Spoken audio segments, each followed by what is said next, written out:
There is a particular kind of quiet that fills a kitchen when an old dog walks up to his bowl, lowers his nose to it, and then turns away. He doesn't growl or whine, he just looks at the food, then looks at you, then walks back to his spot on the floor and lies down with a sigh. And the full bowl sits there on the tile catching the morning light, and the whole house goes still because both of you know that is not supposed to happen. I have stood in that exact spot.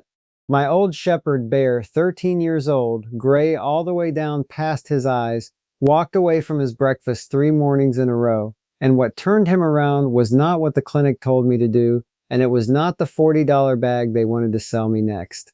It was something I once watched an old herder do to a pot on a fire on the far side of the world that got a dog everyone had written off to eat again. I will walk you all the way to that pot and show you exactly what was in it. Stay with me on this even if your dog is already 13. Especially then. Because there is a reason a dog quits the bowl that almost nobody explains to you plainly. And once you understand it, the fix costs about the price of a coffee, and it comes from a place where dogs have lived long and stayed sound for 1,000 years without a single bag of anything. When Bear walked away from that bowl the first morning, I told myself he was just being fussy. Dogs skip a meal. It happens. By the second morning, I was standing over him, watching him breathe. By the third, I was in the car. The visit went the way these visits go. They weighed him, they felt along his belly, they looked at his teeth, and then a very kind young veterinarian told me his numbers looked all right for his age, and that sometimes older dogs just get finicky. And then, almost as an afterthought, she said there was a medication now that could help, an appetite stimulant, a prescription. There is a real drug for this, cleared by the government back in 2016, the first one ever approved just to make dogs hungry. It works by mimicking the hunger hormone in his brain, switching the signal back on. And I stood there holding the leash and thought, we have arrived at a place where the answer to a dog who will not eat is a bottle that chemically convinces his brain it is starving. I paid for the visit, I took the little slip of paper, and on the drive home, with Bear's gray muzzle resting on the console and his eyes half closed, something started nagging at me that would not let go. Nobody had asked me what I was feeding him. Not the tech who weighed him, not the veterinarian who wrote the script. In the whole visit, it had not crossed one person's mind to ask what was going into that bowl. Bear had eaten the same tan-colored kibble out of the same tan-colored bag every day of his life. The food, I was told by everyone, was the safe, complete, scientific choice, and nobody in that building thought the dog walking away from it might be trying to tell me something about what was in it. That is the thread I want to pull for you today, because when I finally pulled it myself, it led somewhere I did not expect. Let me take you to where I first learned there was another way, because it is the reason I even thought to question that bag. In my younger years, I spent a long stretch out on the Mongolian steppe, among the herders who move with their animals across grassland that runs flat to the edge of the sky. No vet for 200 miles, no bag of anything. And their dogs, the big weathered guardians that work the herds in cold that would kill a house dog in a night, live long and stay sound in a way that honestly embarrassed everything I thought I knew. One winter, I camped near a family in Arkhangai, and the herder there was a wiry old man named Batbayar, quiet, slow to talk, with hands like tree roots. He had an old male called Bars, grizzled around the face, who had guarded that family's animals for more winters than anyone bothered to count. And one bitter morning, that dog would not eat. He lay by the jur, nose down, ignoring the scraps the way Bear ignored his bowl. I remember thinking, out here, that is a death sentence. No clinic, no pills, nothing. I actually felt bad for the old man. Bad Bayard didn't seem worried at all. He went to the fire and took a pot that had been simmering low with bones and marrow and a little of the day's meat, and he set some of it aside to cool. Not cold, not scalding, just to the warmth of a hand, and he carried it over and set it down in front of that old dog close to his nose. And the dog, who had turned his face from dry scraps an hour before, lifted his head and ate. Bat Bayar looked at me and said one thing, in the flat, plain way those men say true things. The nose eats first. When it gets old, you have to help it. I did not understand what I had watched that morning. It took me years and a dog of my own standing over a full bowl to finally understand it. So let me explain it to you the way I wish someone had explained it to me in that clinic, because it is the part that matters. A dog does not decide to eat with his eyes or his stomach. He decides with his nose. Smell is the switch. A dog's whole appetite runs off aroma, off the rising steam of something that smells like an animal would actually kill and eat.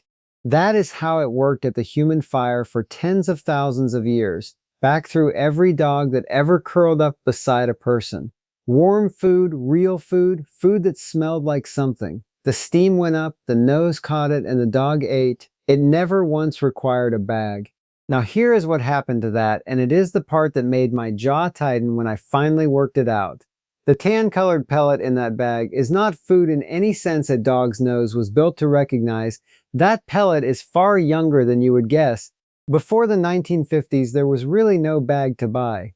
Then a company called Ralston Purina, which had made its money milling grain and boxing up breakfast cereal, went looking for a use for the leftovers. They found they could force ground grain scrap and cheap meal through a high-heat, high-pressure press and turn it into hard little nuggets that would not spoil in a paper sack. They put the family name on it, launched it in 1957, and within 2 years, it was the best-selling dog food in the country. Before that, a dog mostly ate what the family ate, but here is the problem they ran into, and it is the one they have been quietly solving on you ever since. When you cook anything at that heat and pressure, you blast every last bit of smell and flavor out of it. What comes off the end of that press is, to a dog's nose, almost nothing. A dog left to his own instincts would walk right past it because it does not smell like food. It smells like a dry pellet, so they spray it. After the nugget is made, before it goes in the bag, it gets coated with a slurry the industry politely calls a palettant. Fats, and what they term animal digest, a rendered sprayed-on flavor layer engineered in a lab to smell like the meat the food does not really contain. On the label, it hides under two harmless little words: natural flavors. That coating is the only reason most dogs eat kibble at all. It is a costume, a smell painted onto the outside of a pellet, so a dog's nose gets fooled into thinking there is a meal in there. Go look at the bag in your own kitchen right now. Turn it over and find those two words on the panel. They are on nearly every one. And once you know what they are covering for, you cannot unsee it. Your dog was never really eating that food. He was living off the sprayed-on smell of it the whole time, and now you can understand exactly what happens with an old dog. Two things go wrong at once.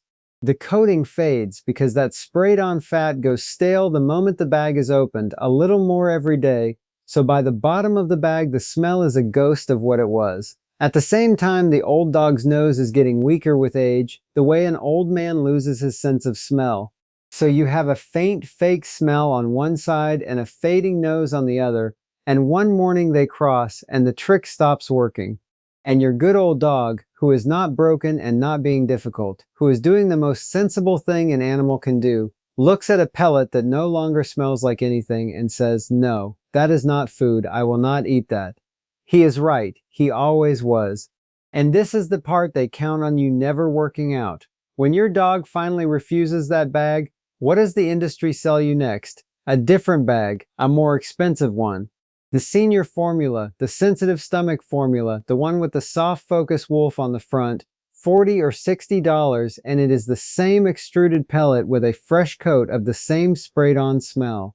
Or a gravy topper to pour over it, which is, and I am not exaggerating, just more of the palettant in a pouch, sold to you separately so you can respray the smell they cooked out at the factory.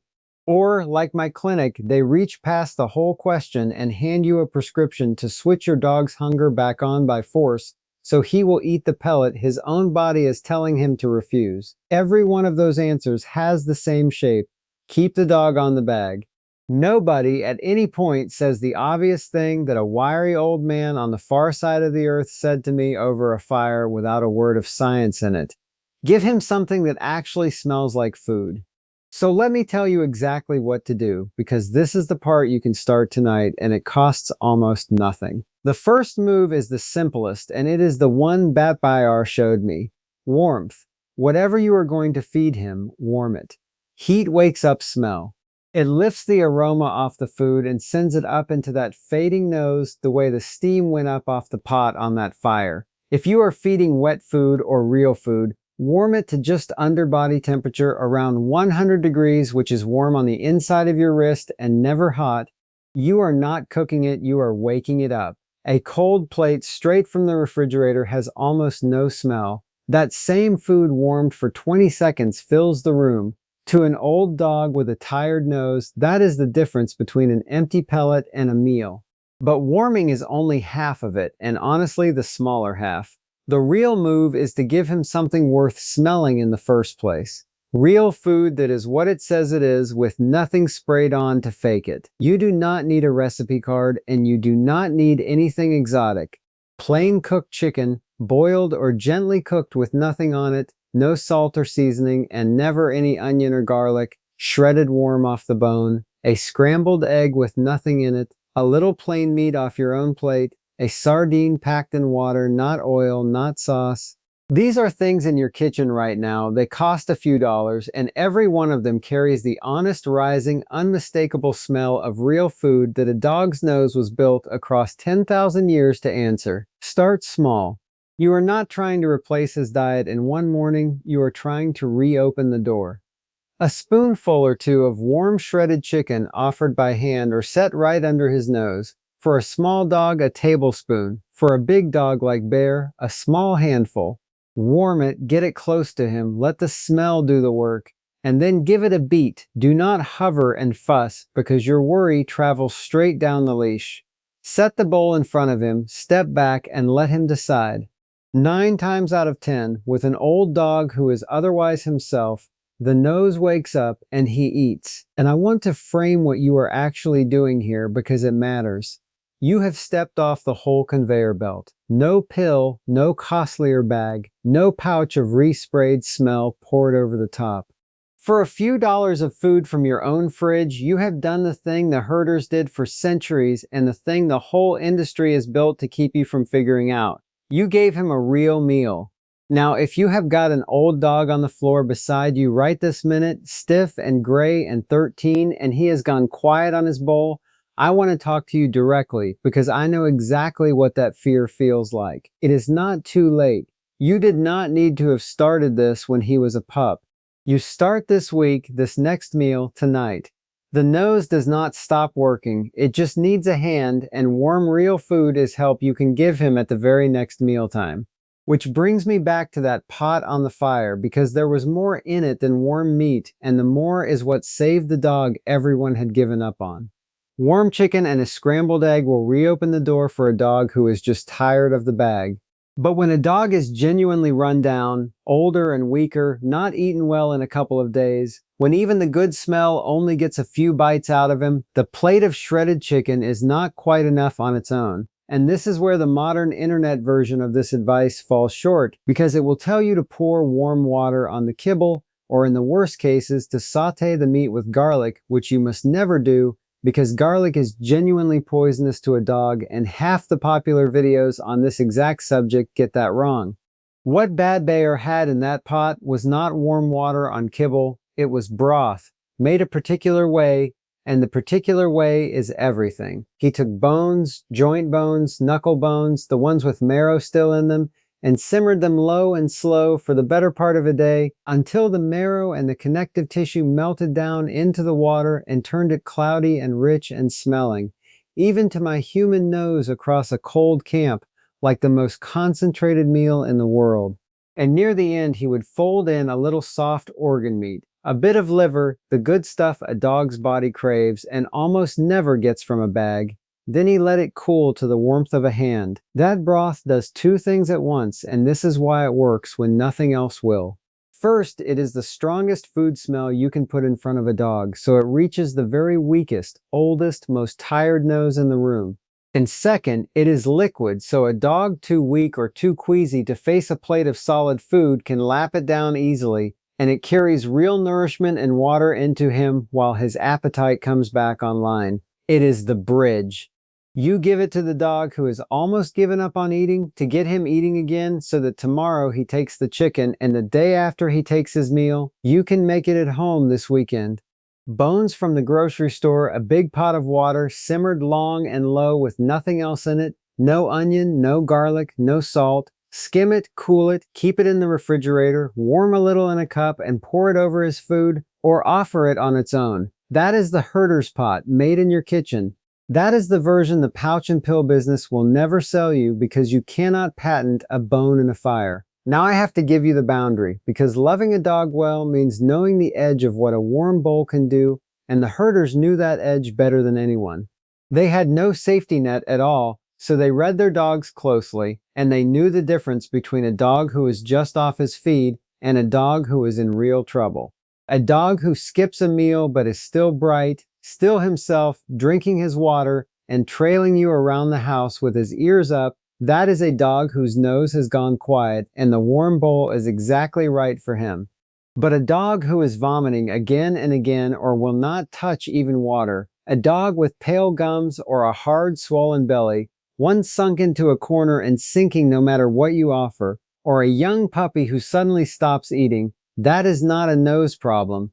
That is a dog who needs real help and needs it now, and no broth on earth is the answer. Bat Bayar could tell those two dogs apart across a camp in the snow. You can learn to tell them apart in your own kitchen. A bad day off the food is one thing, a dog going down is another, and pretending otherwise would be the real danger.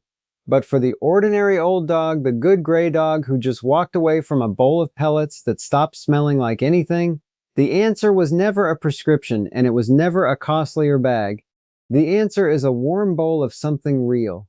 I gave that slip of paper from the clinic back. I never filled it. Instead, I warmed some plain chicken and I made the broth the way I had watched an old man make it in the snow 20 years before, and I set it down in front of Bear. And my gray old shepherd, who had turned away from his breakfast 3 mornings running, lifted his head and ate. He ate the next morning too. By the end of that week, he was standing at the kitchen door at dinner time, the way he had as a young dog, and I stood there and I will not pretend my eyes were dry. Here is what I need you to walk away understanding, because it is the truth underneath all of it. Dogs ate this way, warm and real, beside us at the fire, for longer than there has been writing. Then, well within living memory, a company took a cereal press and a warehouse of leftovers, and convinced an entire country that the only safe, responsible thing to feed a dog came sealed in a bag with their name on it. And when the dog's own honest nose finally rejected it, they had a pricier bag, a pouch, and a pill ready to sell you, because a dog who has trouble eating turned out to be a far better customer than a dog who simply eats. It was never your fault. You did what you were told by the people you were supposed to be able to trust. You were not failing your dog, you were following a bag. And that gray dog on your kitchen floor, the one who just turned his back on his bowl, is not at the end of anything. He is one warm meal away from remembering what food is supposed to smell like. If you have been through this, I would genuinely like to know. Drop a comment and tell me your dog's name and age and what you have been feeding him, because reading those is how I know which fight to bring you next. And if you want me to keep bringing these back, the real ones, the ones that were ordinary before somebody put them in a bag and sold them back to you, then subscribe and stay with me. There is a lot they buried, and I am going to keep digging it up, one warm bowl at a time, for the old dogs who still have good years left in them.